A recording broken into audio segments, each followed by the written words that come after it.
नमस्कार दोस्तों, मैं शुभम दुबे अचीवर्स एकेडमी के यूट्यूब चैनल पे आपका स्वागत करता हूं। आज का नया टॉपिक है क्लास 12th में चार्ज डिस्ट्रीब्यूशन। आई होप आप सभी घर पे अच्छे से रह करके पढ़ाई कर रहे होंगे। कोई भी डाउट आने पर कमेंट बॉक्स में मुझे कमेंट करें, मैं उसे रिजॉल्व करने की कोशिश करूंगा। तो आज का हमारा जो टॉपिक है वो है चार्ज डिस्ट्रीब्यूशन। बातों को समझते हैं थोड़ी गहराई के साथ में। चार्ज डिस्ट्रीब्यूशन का मतलब है हम चार्जेस को किस तरह से डिस्ट्रीब्यूट करते हैं। अब बात ये होती है कि डिस्ट्रीब्यूट करना कहाँ पे। तो हमें मालूम है कि चार्ज हमेशा कंडक्टर में होता है, एयर पे नहीं हो सकता है। तो हम डिफरेंट कंडक्टर्स में चार्जेस को उनके डायमेंशन के हिसाब से on the basis of the dimension हम उसे स्प्रेड करते हैं। तो उसके बेसिस पर एक चीज समझिएगा, मैं पहले कुछ कॉन्सेप्ट आपको समझाने की कोशिश कर रहा हूं। सपोज करें ये एक चार्ज पार्टिकल है Q1, पॉजिटिव चार्ज है। इसे r डिस्टेंस पर एक दूसरा पॉजिटिव चार्ज है Q2। इसका नेचर भी कैसा है? पॉजिटिव नेचर है। और इन दोनों के बीच एक डिस्टेंस है जिसको हम नेग्लिजिबल नहीं मान सकते हैं। तो यहां पर ये Q1 इस पर एक फोर्स लगाएगा इस तरफ, और Q2 इस पर फोर्स लगाएगा इस तरफ। तो ये जो फोर्स होगा वो फोर्स होगा 1 पर 2 के कारण, या फिर हम बोल सकते हैं 2 पर 1 के कारण, और इधर जो फोर्स होगा वो फोर्स होगा 1 पर 2 के कारण। तो यहां पर दो फोर्सेस हमको नजर में आते हैं कि फोर्स 1 पर लग रहा है और फोर्स 2 पर भी लग रहा है। तो इन दोनों को हम बड़ी आसानी के साथ में, अगर नेट फोर्स की हम बात करें तो नेट फोर्स के बारे में जैसे ही हम बात करते हैं तो हम ये बोल सकते हैं कि नेट फोर्स होगा F12 प्लस F21। मतलब अगर मैं इसे पूरा एक सिस्टम मान लूं तो नेट फोर्सेस की कैलकुलेशन हम इस तरह से कर सकते हैं। तो यहां पर आपको एक चीज समझ में आया कि इनमें अगर फोर्सेस निकालने हैं तो हम इस तरह से निकाल सकते हैं। या अगर तीसरा कोई चार्ज पार्टिकल यहां पर है प्लस Q3 एक चार्ज पार्टिकल है, ये इस पे फोर्स लगा रहा है और ये इस पे फोर्स लगा रहा है। तो ये फोर्सेस की डायरेक्शन है, ये फोर्सेस की डायरेक्शन है इस तरफ, फोर्स 3 पर 1 के कारण, और ये फोर्स है 3 पर 2 के कारण। बट अल्टीमेट हमें मालूम है कि अल्टीमेट जो चार्ज पार्टिकल है वो एक डिफरेंट ही डायरेक्शन पर ट्रेवल करेगा, और ये क्या होगा? उसका नेट फोर्स। क्या होगा? Net force. तो इस नेट फोर्स को अगर हम निकालें तो net force on charge particle 3 आ जाएगा आपका F32 प्लस F31। तो इस तरह से सिंपल एल्जेब्रिक मेथड से आपने यहां देखा कि हम लोग यहां पर जो यूज कर रहे हैं वो कौन सा यूज कर रहे हैं? एडिशन हम यूज कर रहे हैं। क्या यूज कर रहे हैं? एडिशन यहां पर यूज कर रहे हैं। हम चीजों को ऐड करते जा रहे हैं। क्या करते जा रहे हैं? ऐड करते जा रहे हैं। अब यहां पर ये Q1 जितना फोर्स Q3 पे लगाता है उसका इफेक्ट Q2 के कारण कुछ भी नहीं होगा। जैसे मान लीजिए ये फोर्स लगाता है F31, तो Q2 के चार्ज के प्रेजेंस होने के कारण इस F31 फोर्स पर उसका कोई इफेक्ट नहीं होगा। सेम चीज F32 पर 2 चार्ज 3 पर जो फोर्स लगा रहा है उसके फोर्स के मैग्नीट्यूड को किसी भी तरह से Q1 चार्ज इफेक्ट नहीं करेगा। इसका मतलब ये एक सिस्टम है जिसमें खुद ये एक इंडिविजुअल पार्टिकल है, ये एक सिस्टम है जिसमें खुद एक ये इंडिविजुअल पार्टिकल है, और ये एक सिस्टम है जिसमें खुद एक ये इंडिविजुअल पार्टिकल है। तो इस तरह का डिस्ट्रीब्यूशन जो होता है, इस तरह का डिस्ट्रीब्यूशन जिसमें कि एक सिस्टम में इंडिविजुअल पार्टिकल्स होते हैं और उनके उस इफेक्ट पर किसी दूसरे चार्ज का कोई इफेक्ट नहीं होता है, उसे हम एक डिफरेंट डिस्ट्रीब्यूशन कहते हैं चार्ज पार्टिकल का। तो आई होप ये समझ में आपको आ गया होगा, ये एक चीज आपको समझ में आ गई होगी। इस तरह का डिस्ट्रीब्यूशन, ये एक डिस्ट्रीब्यूशन नंबर पहला है, पहला डिस्ट्रीब्यूशन। अब मैं एक सिस्टम लेता हूं, एक कोई भी सिस्टम ले लीजिए। मान लीजिए ये एक सिस्टम है और ये एक सिस्टम है एक स्फीयर का। हमारे पास एक स्फीयर सरफेस है, जैसे बॉल हो गया, हमारे पास मेटल की बॉल है। हमने इस मेटल की बॉल पर चार्ज पार्टिकल्स को स्प्रेड कर दिया, तो ये सारे चार्ज पार्टिकल्स इसके पूरे वॉल्यूम में फैल गए। कहां फैल गए? पूरे वॉल्यूम में फैल गए। एक डिफरेंट काइंड देखिए, हमने एक शीट दिया, एक शीट में हमने चार्जेस को स्प्रेड किया, तो वो सारे के सारे चार्जेस इसके पूरे के पूरे शीट में इस तरह से स्प्रेड हो गए। या मैं एक स्फीयर लेता हूं, एक स्फीयर में ही सारे के सारे चार्जेस उसके सरफेस पर स्प्रेड हो गए। या मैं एक वायर लेता हूं या एक रिंग लेता हूं, ये एक रिंग है, क्या है, एक रिंग। तो इस रिंग में चार्जेस यहां पर हैं, यहां पर याद रखिएगा ये स्फीयर है और ये वाली कंडीशन हमारी रिंग की कंडीशन है और ये कंडीशन है एक स्ट्रेट वायर। तो स्ट्रेट वायर में कुछ इस तरह से चार्जेस हमारे पास आ गए। दोनों में डिफरेंस समझिएगा, एक डिफरेंस ये वाला और दूसरा डिफरेंस वो वाला। यहां पर दो चार्जेस के बीच कुछ एक डिस्टेंस हमको मिल जाता है और ये डिस्टेंस इतना ज्यादा होता है कि हम इसे नेग्लिजिबल नहीं कर सकते। लेकिन यहां पर जो आपका डिस्ट्रीब्यूशन हुआ, यहां पर एक डिस्ट्रीब्यूशन मान लीजिए ये पॉजिटिव चार्ज था, दूसरा पॉजिटिव चार्ज था, इनके बीच का ये डिस्टेंस है और ये डिस्टेंस बहुत ही स्मॉल है। ये डिस्टेंस क्या है, बहुत ही स्मॉल डिस्टेंस है। या हम बोल सकते हैं कि इनकी पैकेजिंग जो है वो बहुत कॉम्पैक्ट है, कॉम्पैक्टली पैक्ड है। ये तो हम बोल सकते हैं कि कॉम्पैक्टली पैक्ड है, कॉम्पैक्टली पैक्ड। तो यहां पर ये सारे के सारे कॉम्पैक्टली पैक्ड हैं, इनके बीच का डिस्टेंस जो है वो बहुत ही स्मॉल है और ये पूरे के पूरे डायमेंशंस में फैले हुए हैं और एक सिस्टम के अंदर बहुत सारे चार्जेस हैं, इंडिविजुअल चार्जेस नहीं है। याद रखिएगा यहां पर एक चीज और, not individual charges, not individual charges contained by a system. मतलब कोई भी इंडिविजुअल चार्जेस कंटेंट नहीं है, लेकिन यहां पर आप देखिए, यहां पर एक सिस्टम के अंदर एक इंडिविजुअल सिस्टम है और इसका इससे कोई इफेक्ट आता है। अब वहां पर देखिए एक कॉम्पैक्ट पैकेजिंग है, यहां कॉम्पैक्ट पैकेजिंग नहीं है। तो इन दोनों को समझते हुए हम लोग चार्ज के डिस्ट्रीब्यूशन को देखते हैं। तो ये चार्ज का डिस्ट्रीब्यूशन कुछ डिफरेंट है और ये चार्ज का डिस्ट्रीब्यूशन जो है वो कुछ डिफरेंट है। यहां पर आप देखते हैं, यहां पर कोई भी वॉल्यूम, कोई भी लाइन, कोई भी वायर या कोई भी सरफेस नहीं है, बट यहां पर जो डिस्ट्रीब्यूशन है उसमें हमारे पास वॉल्यूम भी है, सरफेस भी है और हमारे पास एक लाइन भी है या वायर है। तो दोनों में डिफरेंस क्या हुआ? तो दोनों में डिफरेंस ये हुआ कि ये चीज एक डिफरेंट चार्ज डिस्ट्रीब्यूशन है और ये चीज एक डिफरेंट चार्ज डिस्ट्रीब्यूशन है। तो इस तरह के चार्ज डिस्ट्रीब्यूशन को हम लोग फिजिक्स में कहते हैं डिस्क्रीट चार्ज डिस्ट्रीब्यूशन। तो इस तरह के डिस्ट्रीब्यूशन को हम क्या बोलते हैं? Discrete charge distribution. तो याद रखिएगा दो तरह के चार्ज डिस्ट्रीब्यूशन होते हैं, एक होता है आपका डिस्क्रीट चार्ज डिस्ट्रीब्यूशन। डिस्क्रीट मतलब आपको समझ में आ गया होगा, हिंदी में अगर बात की जाए जिसे हम अलग अलग बोलते हैं।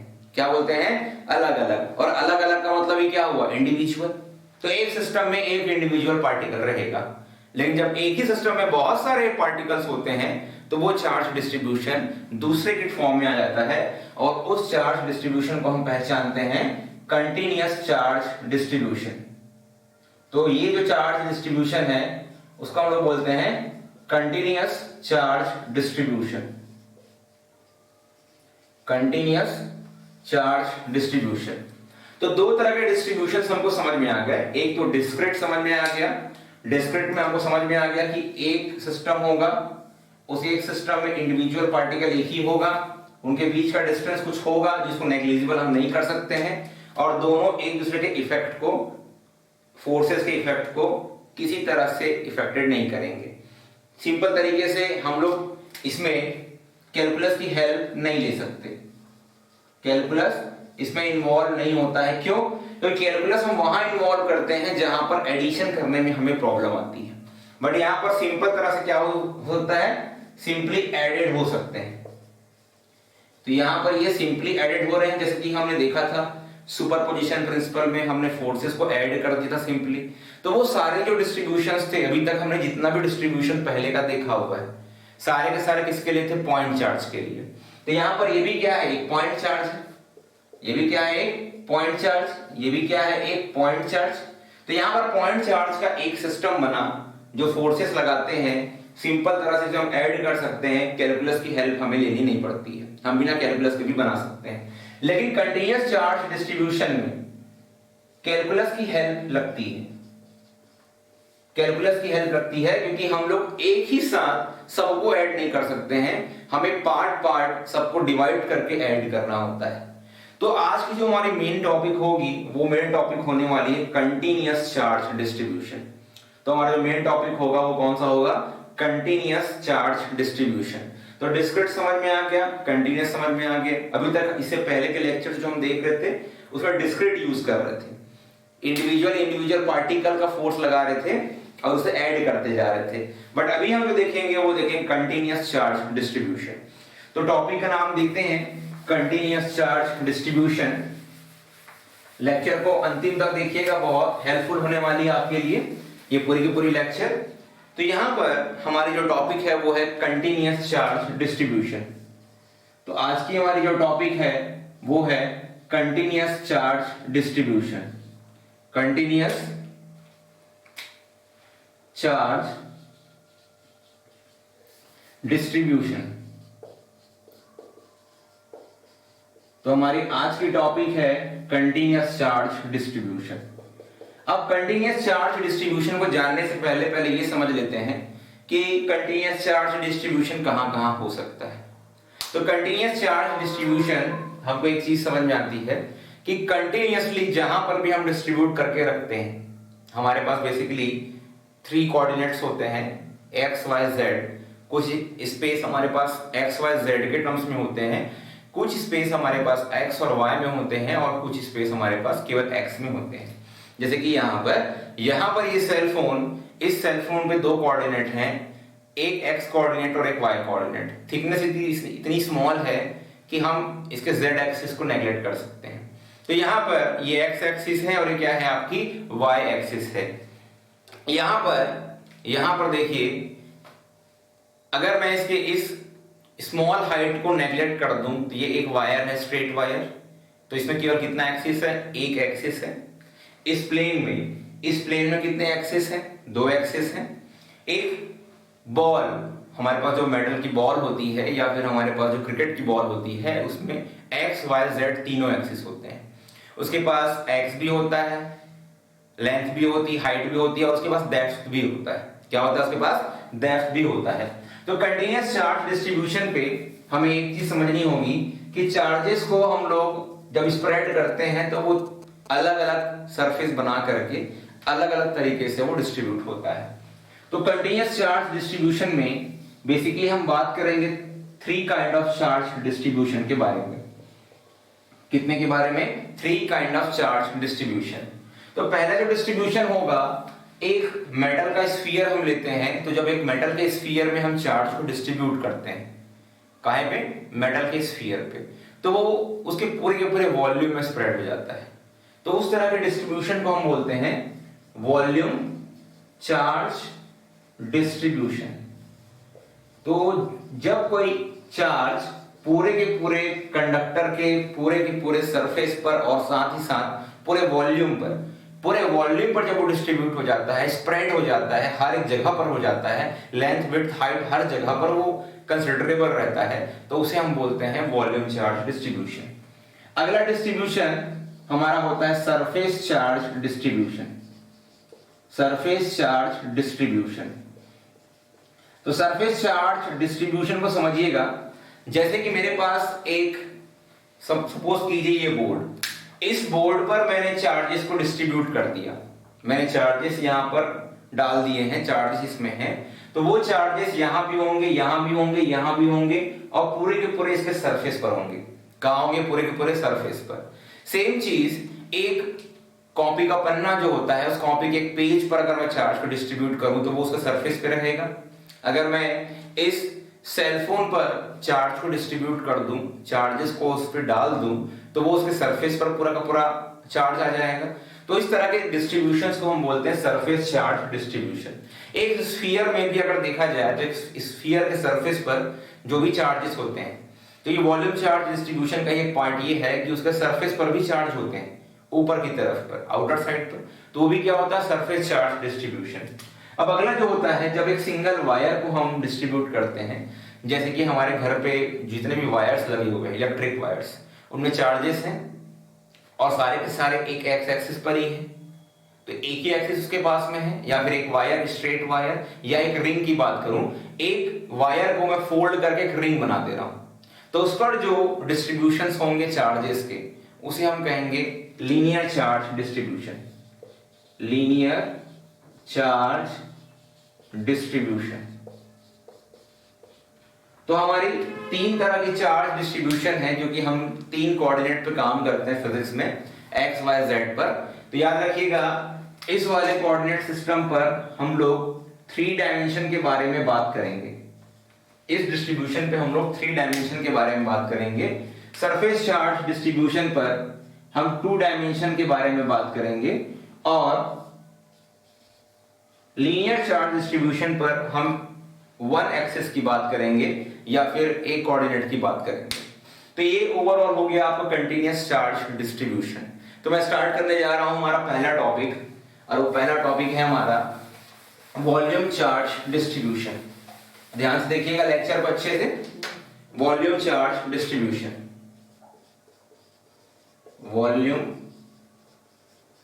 Charge distribution. तो नाम से समझ में आ रहा है, वॉल्यूम का मतलब होगा लेंथ, विड्थ, हाइट सब रहेगी, मतलब तीनों एक्सिस रहेंगे, मतलब तीनों कोऑर्डिनेट रहेंगे। तो मेरे पास एक मेटल की स्फीयर है,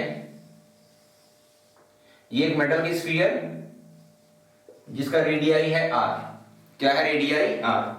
मैंने उस पर चार्जेस स्प्रेड किए, तो चार्जेस उसके पूरे के पूरे सरफेस पर और उसके इनर पार्ट पर, मतलब कह सकते हैं कि पूरे के पूरे वॉल्यूम पर स्प्रेड हो गए।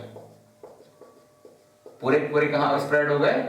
वॉल्यूम पर ये सारे के सारे चार्ज पार्टिकल स्प्रेड हो गए। तो इस तरह से ये स्प्रेडिंग हो गई चार्ज पार्टिकल्स की, इस तरह से। तो ये एक स्फीयर हमने ले लिया, एक स्फीयर ले लिया, मेटल का स्फीयर, कुछ भी ले सकते हैं हम स्फीयर, इसमें वॉल्यूम रहे, तीनों एक्सिस रहे हमारे पास में।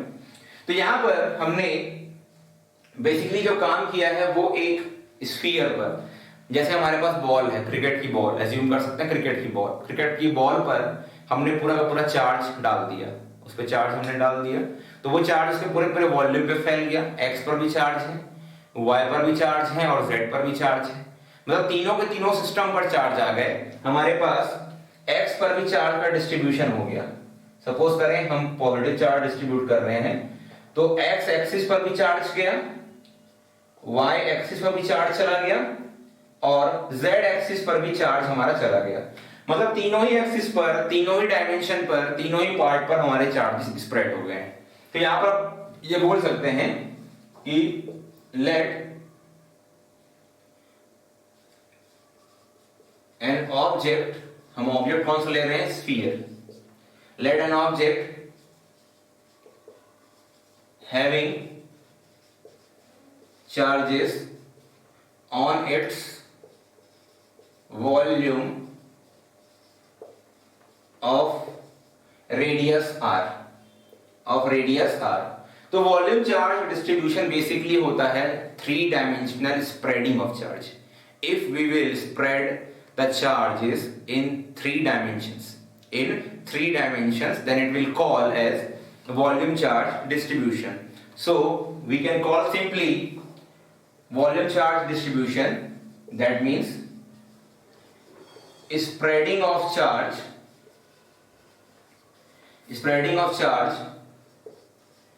in 3 dimensional, spreading of charge in 3 dimensional। तो याद रखिएगा 3 डायमेंशनल स्प्रेडिंग ऑफ चार्ज कहलाता है वॉल्यूम चार्ज डिस्ट्रीब्यूशन। अब एक चीज जो समझने वाली है, वो समझने वाली बात ये है कि यहाँ पर पर्टिकुलर अगर मैं एक एरिया सेलेक्ट कर लूं या एक पर्टिकुलर लोकेशन सेलेक्ट कर लूं, तो यहाँ पर कुछ डेंसिटी होगी।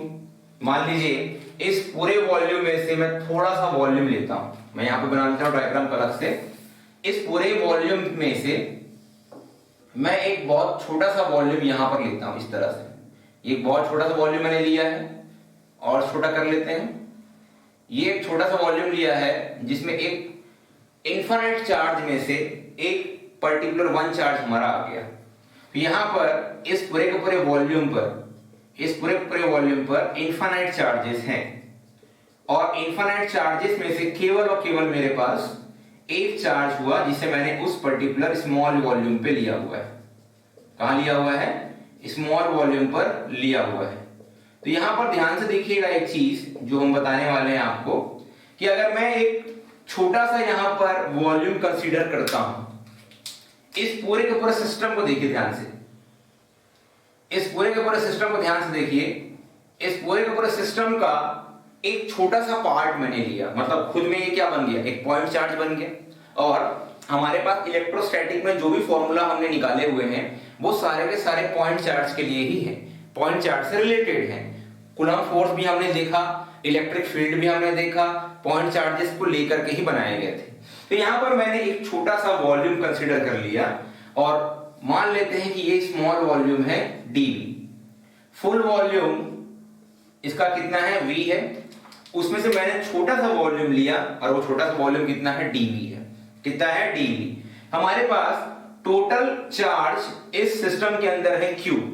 कितने हैं? q। लेकिन मैंने ये स्पेस लिया, इस स्पेस में पूरे चार्ज का एक छोटा सा पार्ट है, छोटा सा चार्ज है, इनफाइनाइट में से एक चार्ज है, तो उस एक चार्ज को मैं मान लूंगा dq। क्या मान लूंगा? dq। तो dq इस पर्टिकुलर छोटे से स्पेस में वो चार्ज है जिसे हमने कंसीडर किया है, और साथ ही साथ स्पेस कितना है? dv है। कितना है? dv। तो अगर मुझे डेंसिटी निकालनी है, density in the sense charges का स्प्रेडिंग किस तरह से हुआ है उस पर्टिकुलर वॉल्यूम में, तो यहां पर अगर मैं उसे कंसीडर करना चाहता हूं, उसमें निकालना चाहता हूं, तो यहां पर मुझे एक पार्ट एज्यूम करना होगा और वो पार्ट ये होगा कि volume charge density, volume charge density rho is equals to dq by dv। क्योंकि डेंसिटी बेसिकली हम क्या बोल सकते हैं, जब भी हम लोग किसी मास की बात करते हैं, मास डेंसिटी की बात करते हैं, तो मास डेंसिटी हमारा होता है बेसिकली मास पर यूनिट वॉल्यूम। क्या होता है? मास पर यूनिट वॉल्यूम। तो मास डेंसिटी हो गई।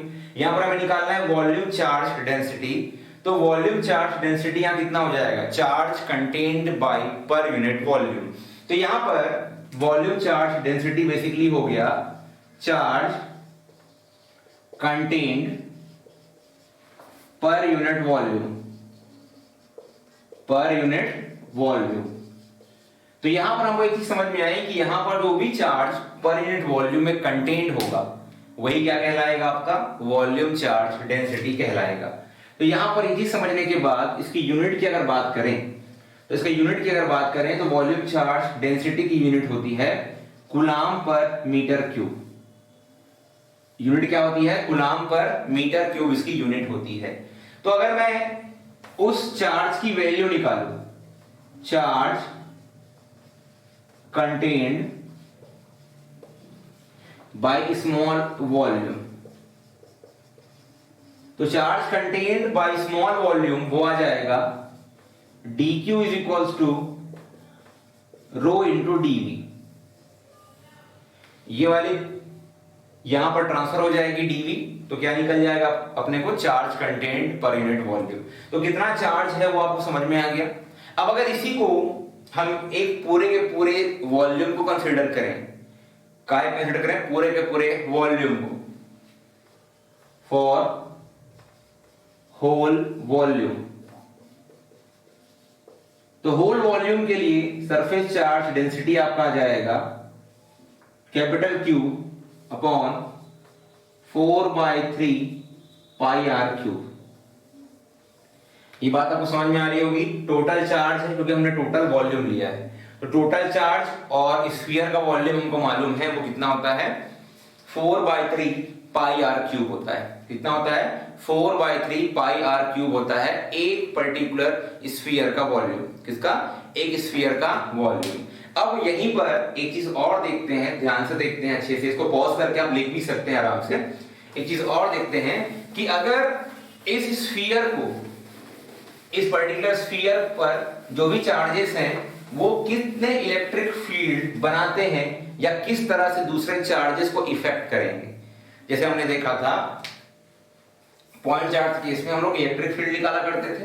तो यहां पर ये स्फीयर हमारे पास में है और इस स्फीयर में हर लोकेशन पर, पर्टिकुलर हर लोकेशन पर चार्जेस हैं। यहां भी चार्जेस हैं, यहां भी चार्जेस हैं, इस तरह से।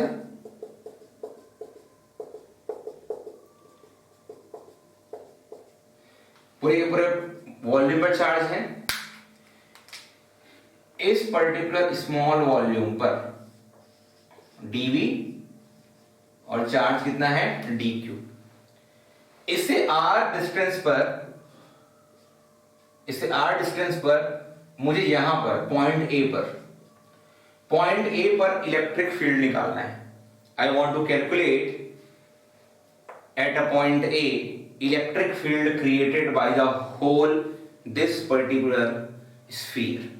तो आपको मालूम है कि यहां पर ये वाला चार्ज भी, इस पर कोई फोर्स लगा रहा होगा, ये वाला चार्ज भी कुछ फोर्स लगा रहा होगा, ये वाला चार्ज भी इस पर कुछ फोर्स लगा रहा होगा, अंदर का चार्ज भी इस पर कुछ फोर्स लगा रहा होगा, और सारे के सारे चार्ज पार्टिकल जो इस पूरे वॉल्यूम पर हैं ये इस पर लगातार फोर्स लगा रहे होंगे और यहां पर एक नेट इलेक्ट्रिक फील्ड क्रिएट होगा।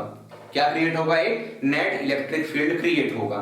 तो एक पूरे के पूरे चार्ज का, एक पूरे के पूरे वॉल्यूम का नेट इलेक्ट्रिक फील्ड ए पॉइंट पर निकालने के लिए हम देखते हैं कि इसका डिस्टेंस इससे कुछ अलग है, इसका डिस्टेंस इससे कुछ अलग है, इसका डिस्टेंस इससे कुछ अलग है, मतलब सारे के सारे डिस्टेंसेस इस वॉल्यूम में फैले हुए चार्जेस के अलग अलग हैं।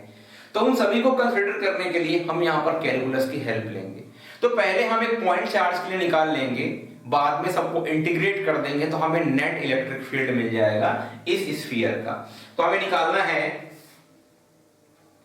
Calculation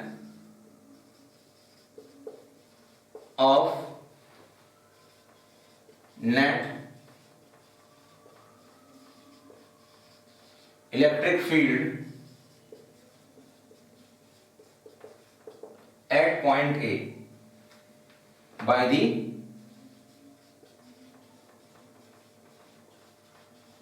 sphere।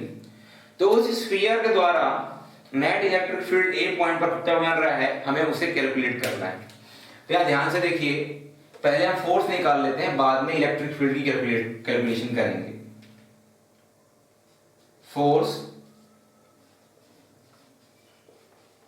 अप्लाइड ऑन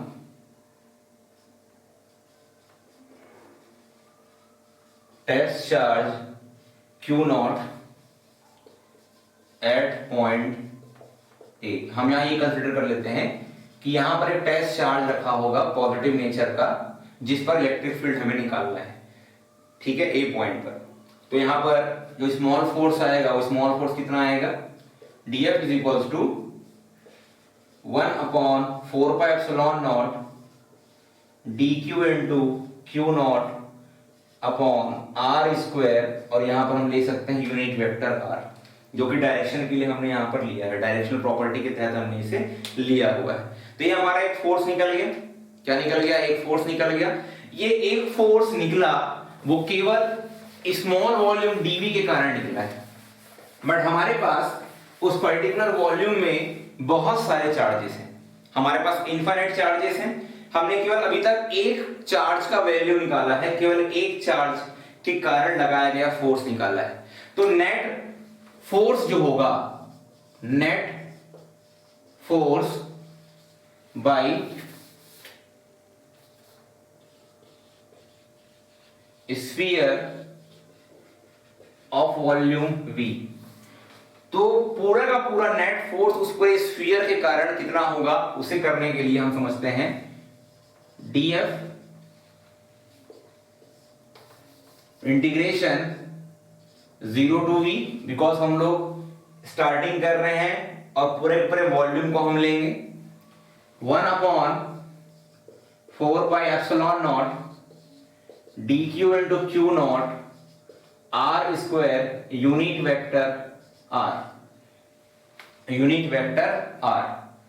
इसमें से नेट फोर्स हमारा आ गया F is equals to, constant terms को बाहर निकाल लेते हैं, 1/4πε0 हमारे लिए कांस्टेंट है, Q नॉट को भी हम बाहर निकाल लेते हैं, अंदर रहेगा 0 लिमिट और V तक जाएगा dq upon r square unit vector r। ये हो गया वॉल्यूम के लिए। अब ये फोर्स निकल गया, अब निकाल लेते हैं इलेक्ट्रिक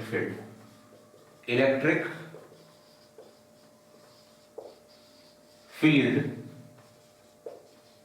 एट पॉइंट ए पॉइंट पर कितना इलेक्ट्रिक फील्ड ये सारे के सारे वॉल्यूम मिल करके बनाएंगे, इनफाइनाइट चार्जेस मिल करके बनाएंगे, उसकी हम कैलकुलेशन करते हैं। तो electric field is equals to force per unit test charge. ये हम जानते हैं इलेक्ट्रिक फील्ड क्या होता है। Electric field is that kind of force which acting on the test charge at that particular point और एनी लोकेशन। तो electric field हमारा कितना आ जाएगा, electric field due to volume, force due to volume, हम इसको इस तरह से भी लिख सकते हैं, फोर्स ड्यू टू वॉल्यूम। तो यहां पर कितना आ जाएगा वो 1/4πε0 Q not 0 to v dq upon r square r cap upon Q naught और Q नॉट यहां से कैंसिल हो गया। तो इलेक्ट्रिक फील्ड पॉइंट A पर हमारा आने वाला है 1/4πε0 0 to v dq unit vector upon r square. तो ये आपकी जो वैल्यू आई वो वैल्यू आई इलेक्ट्रिक फील्ड की, किसकी आई, इलेक्ट्रिक फील्ड की।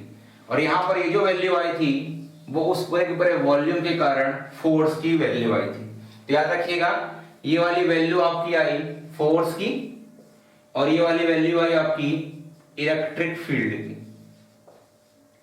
तो एक वॉल्यूम के कारण जब किसी चार्ज को हम एक वॉल्यूम पर डिस्ट्रीब्यूट करते हैं तो एक वॉल्यूम के कारण जो भी उस पर इलेक्ट्रिक फील्ड बनाता है वो बाहर की तरफ किसी भी पर्टिकुलर लोकेशन पर, वो इलेक्ट्रिक फील्ड की ये वैल्यू होती है। कितनी होती है, ये वाली वैल्यू होती है। अब इसको एक डिफरेंट टर्म्स में हम और देख सकते हैं। वो डिफरेंट टर्म्स देखिए क्या होगा। तो हम लोग इसे वॉल्यूम चार्ज डेंसिटी के टर्म्स में भी हम लोग इसे देख सकते हैं, उसे बना सकते हैं। कैसे, तो हम जानते हैं कि dq इज इक्वल्स टू होता है रो इंटू dv। तो इलेक्ट्रिक फील्ड कितना हो जाएगा 1/4πε0 0 to v rho into dv r cap upon r square. तो ये आपका एक फाइनल आंसर आया in terms of volume charge density और ये आया in terms of charge only. तो दो तरह के फॉर्मूले आपको दिख गए, इन टर्म्स ऑफ चार्ज और इन terms of volume charge density. अब इसी में हम पैटर्न को चेंज करते हैं। हमने एक काम किया, हमने एक सरफेस लिया, अब हम वॉल्यूम में ना जाकर के हम सरफेस पर चार्ज को डिस्ट्रीब्यूट करेंगे। तो हमारे पास यहां पर एक सरफेस होने वाला है जिसको हम लोग देखने वाले हैं। इसको पॉज करके आप आराम से देख सकते हैं, लिख सकते हैं। तो अगला जो डिस्ट्रीब्यूशन हमारा आने वाला है वो डिस्ट्रीब्यूशन हमारा आने वाला है surface charge distribution. Surface charge distribution. तो सरफेस चार्ज डिस्ट्रीब्यूशन को जरा ध्यान से देखते हैं। एक मेटल का स्फीयर ही हम ले लेते हैं। एक मेटल के स्फीयर में इसके जो सरफेस पर डिस्ट्रीब्यूशन होता है, आप देख रहे हैं कि उसके सरफेस पर हमने चार्ज को डिस्ट्रीब्यूट किया हुआ है। याद रखिए कंटीन्यूअस चार्ज डिस्ट्रीब्यूशन में चार्ज का डिस्ट्रीब्यूशन यूनिफॉर्मली और नॉन यूनिफॉर्मली दोनों होता है।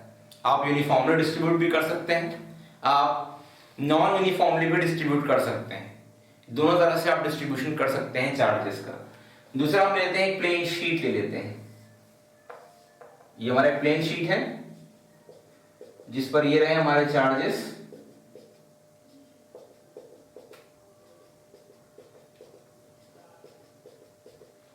इस तरह से, तो इस तरह का डिस्ट्रीब्यूशन कहलाता है सरफेस चार्ज डिस्ट्रीब्यूशन, जिसमें हम 2 डायमेंशन की बात करते हैं। या तो एक्स एक्सिस पर होगा, y पर होगा, या एक्स जेड पर होगा, या y जेड पर होगा। 2 डायमेंशन हमको लेने होते हैं। तो स्प्रेडिंग ऑफ चार्ज, स्प्रेडिंग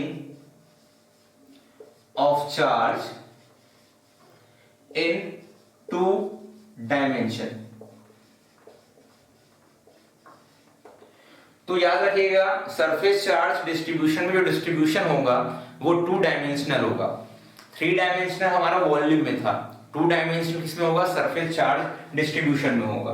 तो यहां पर सेम हम चीज ट्राई करते हैं। हम यहां पर वापस से एक स्मॉल एरिया ले लेते हैं। इस पूरे का एरिया कितना है? ए। हमने एरिया कितना लिया है? D A. कितना लिया? डी ए लिया। इसका रेडियस कितना होता है? आर। इसका भी एरिया कितना है? ए। हमने यहां पर भी क्या लिया? एक small area A, D A. ठीक है, तो यहां पर हम निकालते हैं कितनी वैल्यूज हमारी आती हैं और किस तरह से वो वैल्यूज हमको दिखाई देंगी। तो याद रखिएगा, let in a small area d ए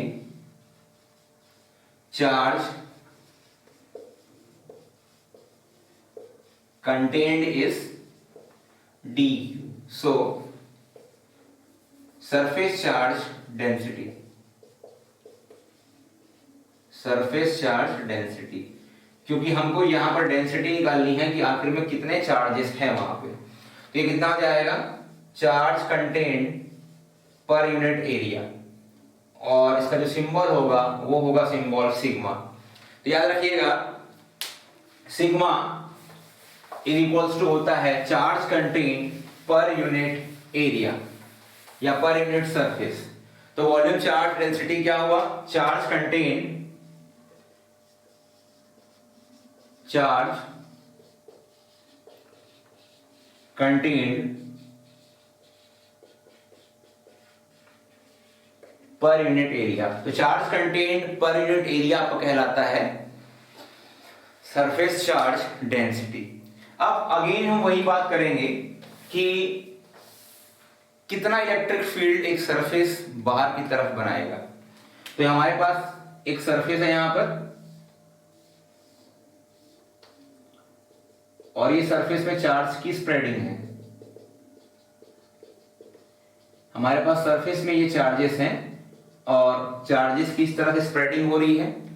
यहां पर एक स्मॉल एरिया हमने लिया वापस से डी ए, और आर डिस्टेंस पर पॉइंट ए पर unit test charge q naught है। तो हमें ये निकालना है कि आखिर में कितना इलेक्ट्रिक फील्ड वहां पर वो उस समय बनाता है। तो आप सभी को फिर से मालूम है कि यहां पर ये वाला चार्ज भी इलेक्ट्रिक फील्ड बनाएगा, ये वाला भी बनाएगा, ये भी बनाएगा, ये भी बनाएगा, और अल्टीमेट सारे के सारे चार्जेस उस पर्टिकुलर पॉइंट पर इलेक्ट्रिक फील्ड बनाएंगे। जैसे कि यहां पर अगर मैंने इसे चार्ज डिस्ट्रीब्यूट कर दिया है और यहां पर पॉइंट है, यहां ध्यान देखिएगा, यहां पर एक पॉइंट है ए, तो यहां का चार्ज यहां फोर्स लगाएगा, यहां पे का चार्ज यहां फोर्स लगाएगा, मिडिल वाला चार्ज भी फोर्स लगाएगा। मतलब इस सरफेस के पूरे चार्ज इस पर्टिकुलर पॉइंट ए पर फोर्सेस लगाएंगे, और वो कितना फोर्स होगा उसे हम कैलकुलेट करना चाहते हैं। तो देखते हैं यहां पर force applied at point A by D Q. तो चार्ज भी छोटा है तो फोर्स भी कैसा होगा? छोटा, और इस सरफेस के कारण है तो डीएफएस लिख लेते हैं 1/4 pi epsilon not dq into q naught unit vector upon r square. तो नेट कितना हो जाएगा? Net force at point A point पर नेट फोर्स हम निकालना चाहते हैं, तो कितना हो जाएगा? सरफेस इंटीग्रल dfs, पूरे सरफेस के साथ हम इंटीग्रेशन कर रहे हैं, तो 1/4πε0, या इसको a ले सकते हैं, कोई इश्यू नहीं है, dq into q naught unit vector upon r square. तो इस तरह से जो नेट फोर्स आया सरफेस चार्ज डिस्ट्रीब्यूशन पर, वो आपका आया q naught 1/4πε0 0 to a dq unit vector r square. ये आपकी कैलकुलेशन हुई फोर्सेस की। कैलकुलेशन किसकी हुई? फोर्सेस की, कि यहां पर ये पूरे सरफेस पर जितने भी चार्ज हैं, ये सरफेस के पूरे चार्ज a पॉइंट पर कितना फोर्स लगा रहे हैं। तो वो फोर्स कितना हुआ? q not upon 4πε0 surface integral और integration from 0 to a dq unit vector r upon r square. अब यहां पर ये कैलकुलेट होने के बाद हमारे लिए बहुत आसान है कि हम ये कैलकुलेट कर सकें कि इलेक्ट्रिक फील्ड कितना है। इलेक्ट्रिक फील्ड की कैलकुलेशन हमारे लिए आसान हो जाती है। तो इलेक्ट्रिक फील्ड कितना हो जाएगा? Electric field at point A, तो वो कितना हो जाएगा? EV और ES force per unit charge, और ये कितना है हमारा? 1/4πε0 q not upon 4πε0 integration 0 to a dq unit vector upon r square upon q naught और q नॉट कैंसिल हो गया, तो ES इज इक्वल्स टू आ गया 1/4πε0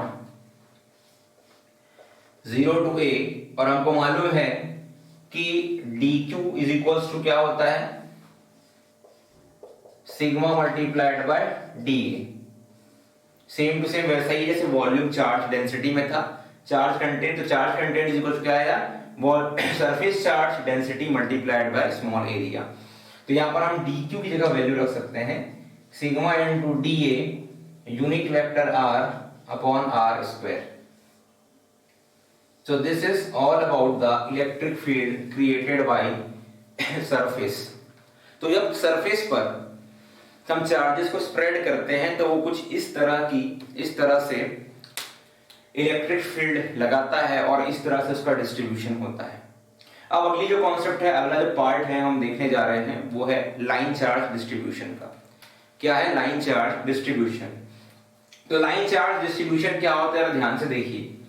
बेसिकली जब किसी वायर में, हम जानते हैं कि वायर को हम अगर शेप चेंज करें तो उस वायर का शेप हम एक रिंग बना सकते हैं।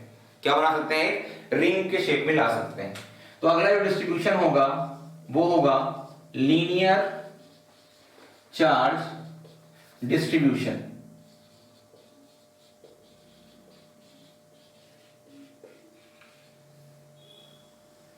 तो अगले चार्ज डिस्ट्रीब्यूशन में हम देखते हैं लीनियर चार्ज डिस्ट्रीब्यूशन। तो यहां पर एक वायर मेरे पास में है जिस पर चार्जेस को हमने इस तरह से स्प्रेड किया हुआ है। लीनियर चार्ज डिस्ट्रीब्यूशन का एक बहुत ही प्यारा सा, एक बहुत ही इंपॉर्टेंट जेईई और नीट के कॉन्सेप्ट पे बेस्ड डेरिवेशन में आपको इसके अगले वीडियो में कराऊंगा। आज हम केवल इसके बारे में देखते हैं, कॉन्सेप्ट को देखते हैं। तो यहां पर एक स्मॉल लेंथ हमने ले ली dl, इसकी फुल लेंथ मान लीजिए कितनी है l है। हमने इसकी एक स्मॉल लेंथ ले ली dl, और इस स्मॉल लेंथ dl में जो चार्ज है वो कितना है dq। अब आप देख रहे होंगे ये केवल एक y एक्सिस है। अगर मैं इसे नीचे लेटा दूं, नीचे इस तरह से रख दूं, तो वो x एक्सिस हो जाएगा, डेप्थ में ले जाऊं तो z हो जाएगा। इसका मतलब यहां पर केवल और केवल वन डायमेंशनल स्प्रेडिंग है, spreading of charge, spreading of charge in one dimensional. तो यहां पर जो चार्ज की स्प्रेडिंग होगी वो किस में होगी, वन डायमेंशन में होगी। चाहे तो आप एक्स पे कर लें, चाहे तो वाई पे कर ले, या चाहे तो जेड पे कर सकते हैं, लेकिन होना कितना चाहिए, वन डायमेंशन। अब यहां पर ध्यान से देखिए, वॉल्यूम चार्ज डेंसिटी हो गया, सरफेस हो गया। अब देखते हैं linear charge density. Linear charge density, तो लीनियर चार्ज डेंसिटी भी वही होगा, charge contained by per unit length. Linear charge density भी क्या हुआ, charge contained per unit length. अच्छा, सरफेस चार्ज डेंसिटी के केस में याद रखिएगा, सरफेस चार्ज डेंसिटी के केस में जो यूनिट होता है उसका वो होता है कूलम्ब पर मीटर स्क्वायर। कितना होता है, कूलम्ब पर मीटर स्क्वायर।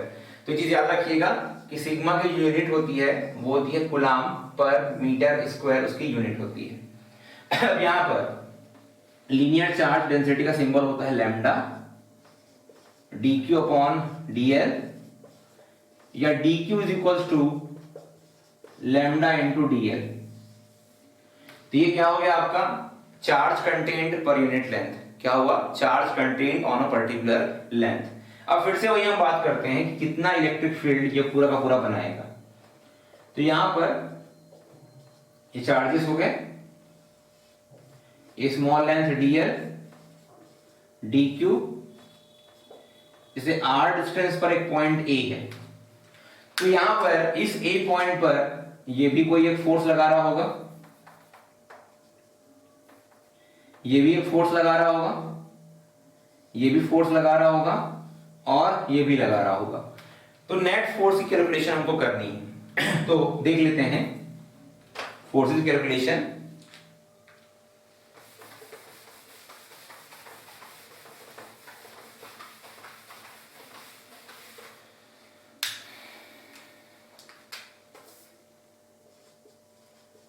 Force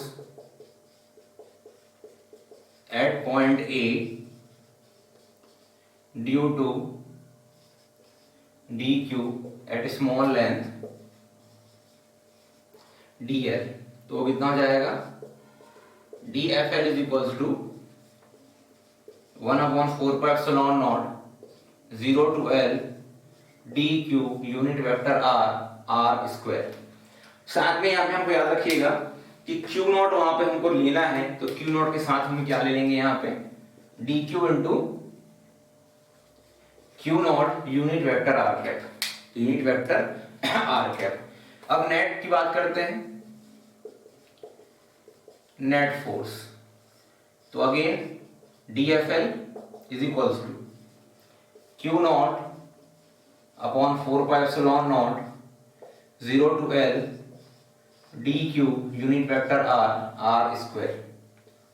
ये आपका आ गया नेट फोर्स। इसके एक स्टेप आगे में आप FL लिख के इसके डायरेक्टली कर सकते हैं, इंटीग्रेशन हटा करके। अब निकाल लेते हैं net electric field. Net electric field, तो नेट इलेक्ट्रिक फील्ड होगा EL is equals to FL upon Q naught 1/4πε0 0 to L dq r cap r square, और यहां होगा Q नॉट, पूरे का अपॉन Q नॉट कैंसिल हो गया। तो EL इज इक्वल्स टू हम डायरेक्ट लिख सकते हैं 1/4πε0 0 to L, और dq की वैल्यू हमको मालूम है lambda into dl, unit vector r upon r square.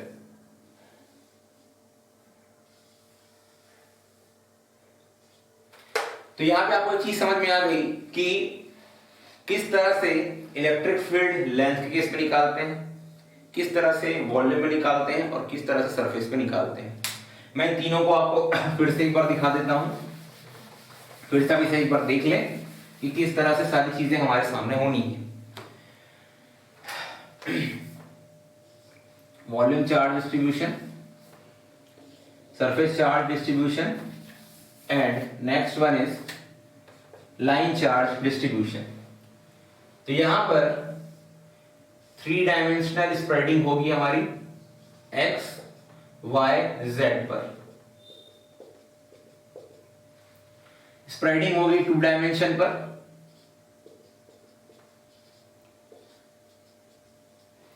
Spreading होगी 1 डायमेंशन पर। ठीक है, यूनिट होता है इसका coulomb per metre cube, coulomb per metre square, और लीनियर में होता है कूलम पर मीटर। ओके,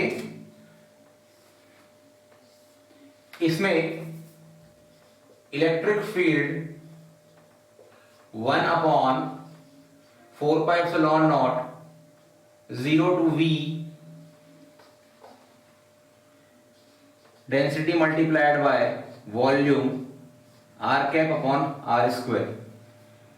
यहां पर इलेक्ट्रिक फील्ड सरफेस का या एरिया का ले सकते हैं, जैसा भी लेना चाहें आप।